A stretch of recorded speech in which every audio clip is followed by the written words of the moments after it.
My name is Caroline Voss. I'm 34 years old, and 6 months ago my mother-in-law looked at 15 people over a Christmas ham and told them I married up because I had nothing else to offer. My husband passed the cranberry sauce and said nothing. 6 months later, the Ashford family sat across a conference table from their last possible lender, and that lender was me. Let me back up, because you need to understand exactly how small they tried to make me before you'll understand exactly how large I actually was. I married Nathaniel Ashford when I was 28. He was easy to love in those early years, steady, funny in a dry way, the kind of man who remembered which allergy each of my coworkers had. What I didn't fully understand until later was that Nathaniel's steadiness came from a lifetime of never disagreeing with his mother, Diane. Nathaniel was the son of Walter Ashford, who in 1985 opened a single furniture showroom in a strip mall outside Charleston and built it, over 4 decades, into Ashford Home and Hearth 14 stores across South Carolina, Georgia, and North Carolina, doing just under $61 million in annual revenue at its peak. Diane had never worked a day inside that company in any formal capacity, but she ran the family the way Walter ran the board. Every Sunday dinner was a performance review. Every holiday was a stage. I grew up 2 states away in a much smaller world. My father drove a delivery route for a beverage distributor. My mother did billing for a dental office. We were fine, not struggling, not comfortable, just fine, the way a lot of families are fine. The person who shaped me more than either of my parents was my grandfather, Edwin Voss, who ran a hardware store in the same location for 31 years and sat me down at his kitchen table every Sunday afternoon from the time I was 9, going through his ledger with me line by line. He taught me the difference between revenue and cash flow before I understood long division. "Cash is the truth, Caroline," he used to say. "Everything else is a story people tell themselves." When he died, I was 22. 3 years out of college and $34,000 in student debt. He left me $60,000. Not a fortune, but it was the first real capital I ever controlled, and I didn't spend a dollar of it on anything but building something. I want to be precise about what I built, because precision is the entire point of this story. I started Voss Capital Partners at 26, out of a 400-square-foot office above a dry cleaner in Raleigh, with that $60. 00 and a business model most people found boring. I bought distressed debt from small and mid-size regional companies, the kind of businesses too small for Wall Street to bother with, and too large for a community bank to comfortably carry. And I restructured it. I read balance sheets the way other people read novels. By the time I married Nathaniel, Voss Capital had $9.2 million under management. By our 5th anniversary, it was $41 million. I never told the Ashfords the exact number, because they never once asked what the number was. They asked if I was working, the way you'd ask if someone was still doing their little hobby. My mother-in-law referred to my company, when she referred to it at all, as Caroline's finance thing. I kept my maiden name professionally, partly out of habit, partly because Voss was my grandfather's name and I wanted his name on the door. Nobody in the Ashford family ever connected Caroline Voss, managing partner of a private credit fund quietly operating across 3 states, with Caroline Ashford, the daughter-in-law who showed up to Thanksgiving in a coat from 3 seasons ago, because I genuinely didn't care about coats. That gap in their understanding of me is the entire reason this story ends the way it does. Last Christmas, we hosted at Walter and Diane's house outside Mount Pleasant, the big one with the wraparound porch that Walter had built as a monument to himself sometime in the early 2000s. 16 people at the table. Nathaniel's sister Bridget was there with her husband Marcus, who served as Chief Operating Officer of Ashford Home and Hearth, a title he'd been handed at 31 despite having run exactly 0 businesses of his own. Walter's 2 brothers and their wives had driven up from Savannah. There was a lot of wine. There was a lot of talk about the new flagship store Ashford was opening in Greenville, an 84,000-square-foot showroom Walter kept calling the crown jewel. Financed in part, though I didn't know it yet, by a bridge loan that was quietly becoming a problem nobody at that table wanted to say out loud. Diane had 2 glasses of Chardonnay in her by the time the ham came out, and Diane's 2-glass version of herself was always more honest than her sober version. She was telling her sister-in-law Patricia about Bridget's new kitchen renovation.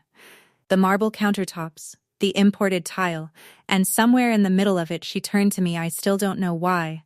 I hadn't said anything. I'd been quietly cutting green beans for my plate, and she said, loud enough that the whole table stopped talking, "Of course, some women marry up because they have nothing else to offer. Isn't that right, Caroline?"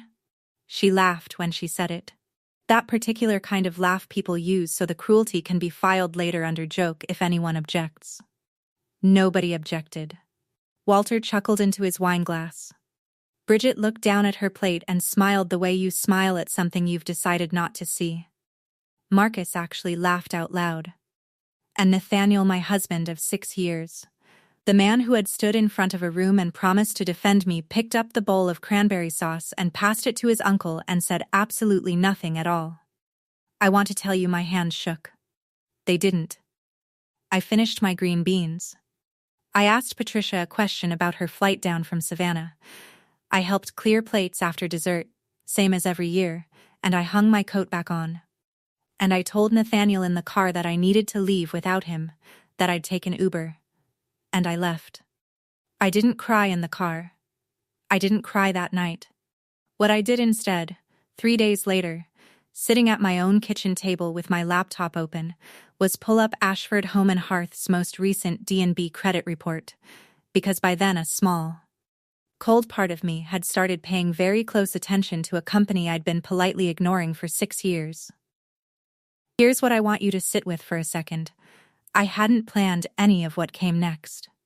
I want to be honest about that, because it would be a better story if I told you I'd been quietly circling for years waiting for my moment. I hadn't. I had simply spent 6 years married into a family that never once asked what I actually did, and it turned out that not being asked meant not being watched, and not being watched meant I had built an entire second life in complete privacy. That privacy wasn't a plan.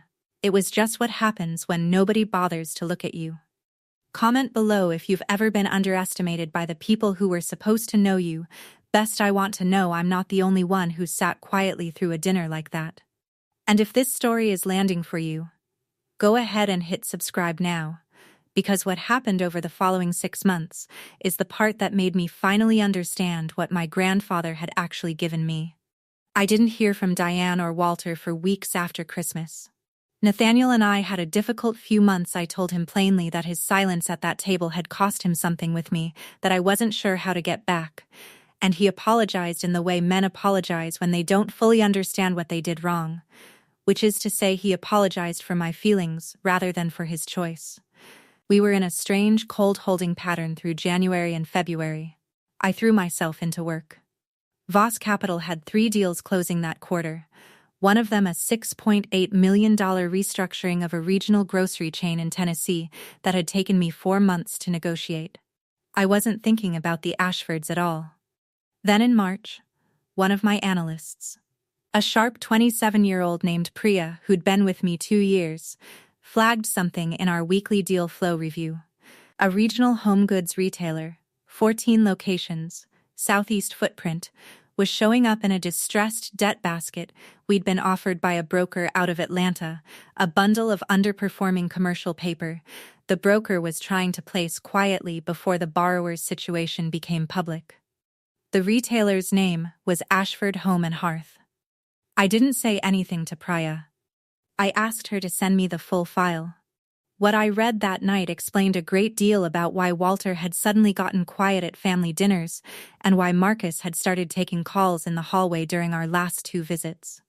Ashford Home and Hearth had financed the new Greenville flagship, the 84,000-square-foot crown jewel, with a $9.4 million construction loan from Piedmont National Bank, secured against inventory and 2 of the company's older, fully owned properties in Columbia and Augusta.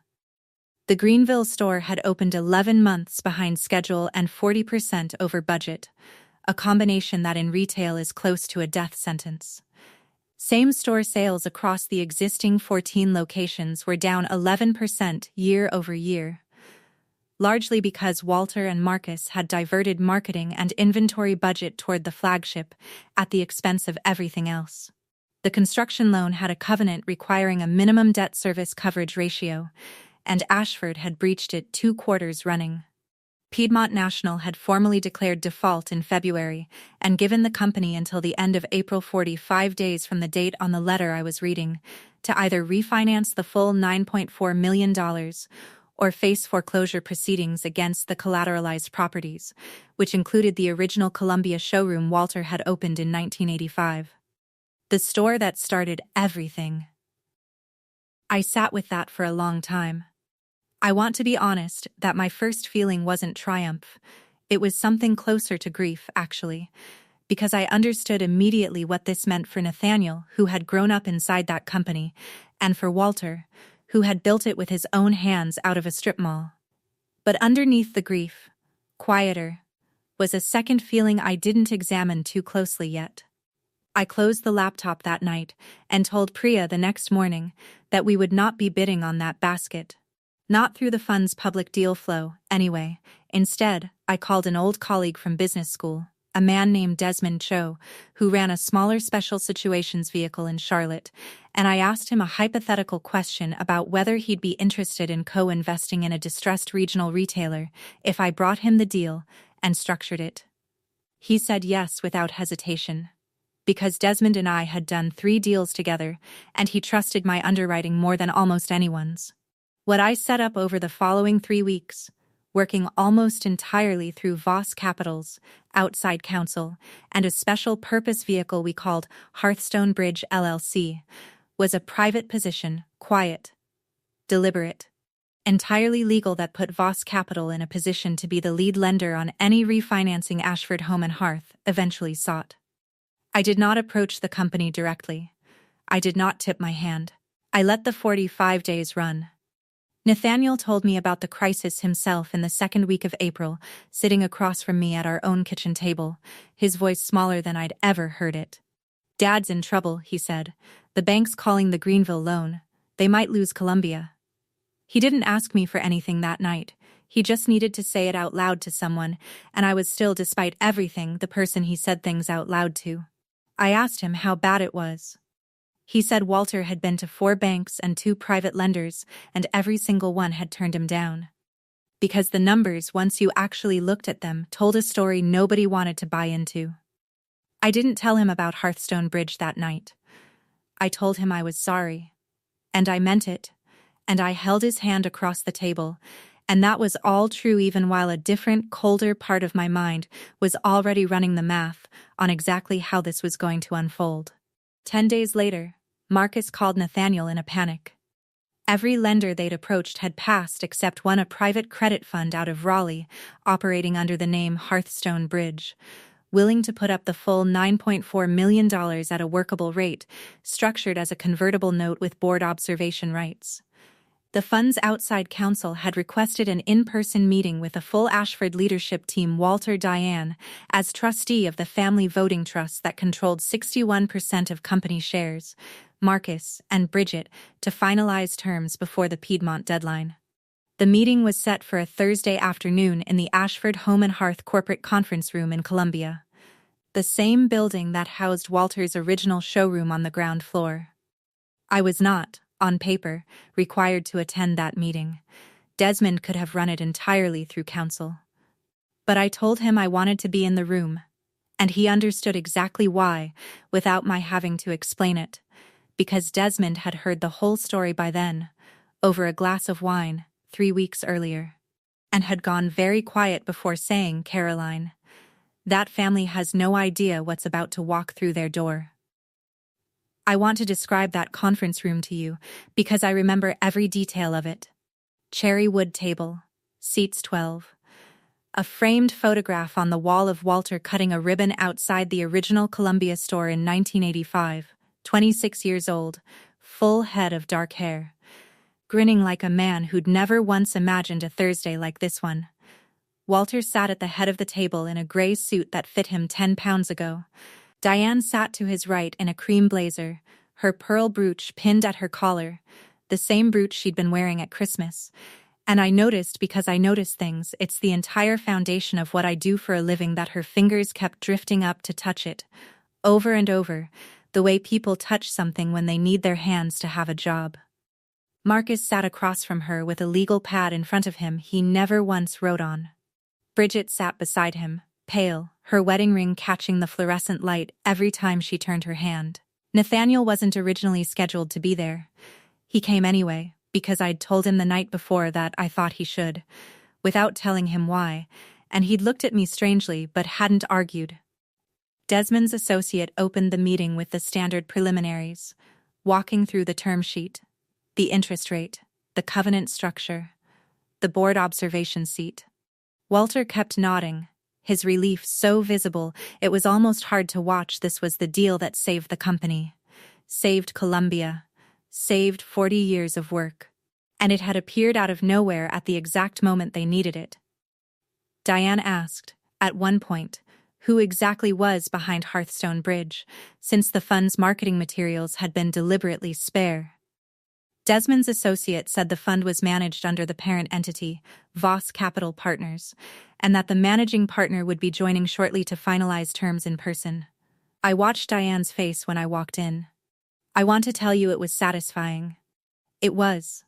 But not in the cheap way you might expect. It wasn't a gasp and scream moment. It was slower than that, and stranger, and much more devastating to watch than any shouting would have been. Diane's hand went to her brooch and stayed there. Walter's mouth opened slightly and didn't close. Bridget actually stood up halfway out of her chair before sitting back down.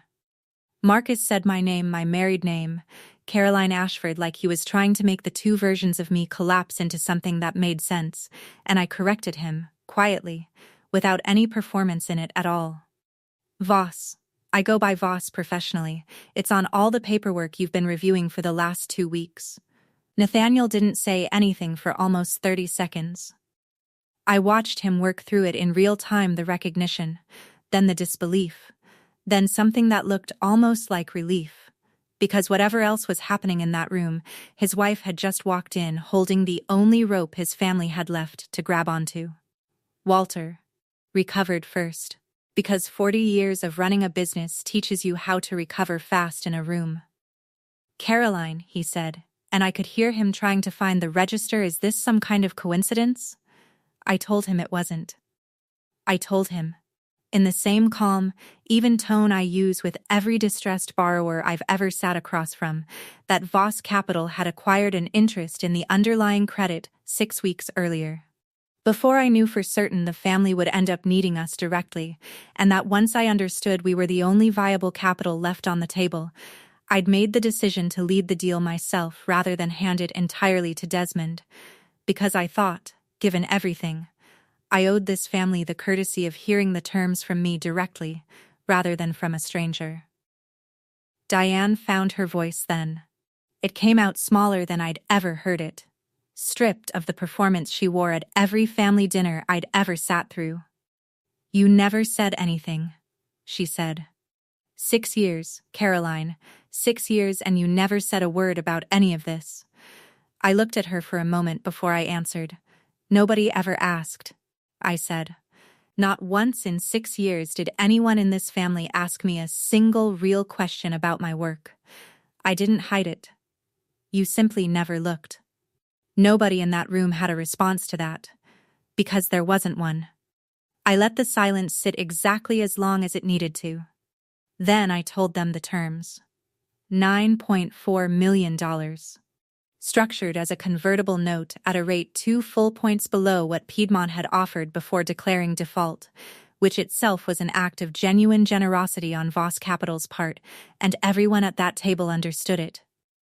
In exchange, Hearthstone Bridge, meaning me, would receive a board seat with full voting rights, not merely observation status. And the note would carry a conversion feature giving us the option to convert up to 18% of company equity if certain performance covenants weren't met within 24 months. That part was standard. That part was simply good underwriting, The exact structure I'd have proposed for any distressed retailer with this profile, family or not. The condition that wasn't standard, the one I'd decided on 3 weeks earlier sitting alone at my kitchen table, was this. Diane Ashford would step down immediately as trustee of the family voting trust that controlled the company's 61% supermajority, transferring that role to an independent corporate trustee, effective upon signing. She would remain a beneficiary of the trust. I wasn't taking anything that belonged to her financially, but she would never again sit in a position to direct the company's governance from behind the scenes the way she'd been doing, unofficially, informally, for 4 decades, mostly by intimidating everyone else at the table into silence. Diane's face went through several colors before she spoke. "You can't ask that," she said. "That trust has been mine to direct since Walter's mother passed. It's not part of any loan agreement. It has nothing to do with the money. It has everything to do with the money," I told her. "Because the reason this company is sitting across a table asking a stranger for $9.4 million is that every major decision at Ashford Home and Hearth for the last decade has run through informal family pressure, rather than a functioning board. Walter opened the flagship in Greenville over budget and behind schedule, because nobody in this room felt safe enough to tell him no. Marcus was made COO at 31, with 0 operating experience, because Diane wanted her son-in-law inside the tent. I have read your covenant breaches. I have read 4 years of board minutes your own counsel sent over as part of diligence. This company doesn't have a money problem first. It has a governance problem. And the money problem is just what a governance problem looks like once it's been left alone long enough. I want to pause here for a second, because I know some of you watching are wondering whether I went too far, whether that condition was really about the business, or whether it was about Christmas dinner. I've asked myself the same question more than once since. My honest answer is both. It was sound underwriting. It was also justice. I don't think those two things were ever actually in conflict. Walter looked at his wife for a long moment. Something passed between them that I wasn't part of, and never will be. 40 years of marriage, of decisions made and unmade in rooms I'd never see. Then, he looked at me, and he said the only thing in that entire meeting that came close to an apology. "We should have asked you a long time ago, Caroline, about all of it." They signed 6 days later. Piedmont National was made whole on the 14th of that month, 4 days ahead of the foreclosure deadline. The Columbia showroom, the one in the ribbon-cutting photo, stayed in the family's hands. Here is what happened to each of them over the following months, because I think you deserve the full ledger, not just the moment in the conference room. Diane resigned as trustee within the week, as agreed, and the independent trustee we installed, a corporate fiduciary out of Atlanta with no personal stake in anyone's feelings, immediately began requiring actual board votes for decisions that used to happen over Sunday dinner. Diane did not speak to me for nearly 2 months. When she finally called, in early June, it wasn't an apology exactly, but it was close enough to one that I let it stand. She said she'd underestimated me because it was easier than the alternative, which would have required her to wonder what else in her life she'd gotten wrong. That's the most honest sentence I've ever heard her say. We have Sunday dinner again now, and she has never once repeated the line about marrying up, though I notice she still touches that brooch whenever my name comes up in a meeting she's not part of. Marcus stepped down as COO in July. Not entirely voluntarily. The independent board, once it actually started functioning, took about 6 weeks to conclude what I already knew from the diligence file, which is that Marcus had never been qualified for the job he'd been handed. He landed at a regional logistics company in a much smaller role, and from what I hear through Bridget, seems relieved not to be pretending anymore. Bridget and I have gotten closer, oddly enough. She sent me a long text the week after the signing, admitting she'd known for years that her mother's comments about me went too far and had never once said anything because it was easier to let it land on someone else's shoulders than her own. I told her I understood exactly how that works, because I'd spent 6 years doing something similar with my own silence about my career. We're not close the way sisters are close. But we talk now, and it's honest, which is more than I had before. Walter is still CEO, still comes into the Columbia store most mornings, and I'll admit I have real respect for how he handled the board seat. He never once tried to work around me. Never once complained to Nathaniel that his wife was sitting in judgment of his company. He asked me questions instead, real ones, about cash flow and inventory turns and how I read a distressed balance sheet, and some Thursday mornings now he calls just to ask what I'm seeing in the numbers, the same way I used to sit across a kitchen table from my grandfather. And Nathaniel and I are still working through what his silence at that Christmas table cost us.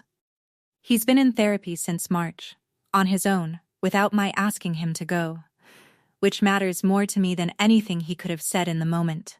He told me once, a few weeks after the conference room, that watching me walk in that day was the first time in 6 years he understood he'd married someone he'd never actually bothered to know. I told him that was the whole problem, and that knowing me now was going to require more than an apology. He's trying. I believe he's trying. Whether that's enough, I honestly can't tell you yet, and I'm not going to pretend the ending is tidier than it is. Here's what I want you to take from this. My grandfather used to tell me that cash is the truth, and everything else is a story people tell themselves. I think that's true of people too. My mother-in-law told herself a story about who I was for 6 years, because it was more comfortable than actually looking at me. The truth was sitting across the table from her the entire time, quietly building something she never once asked about.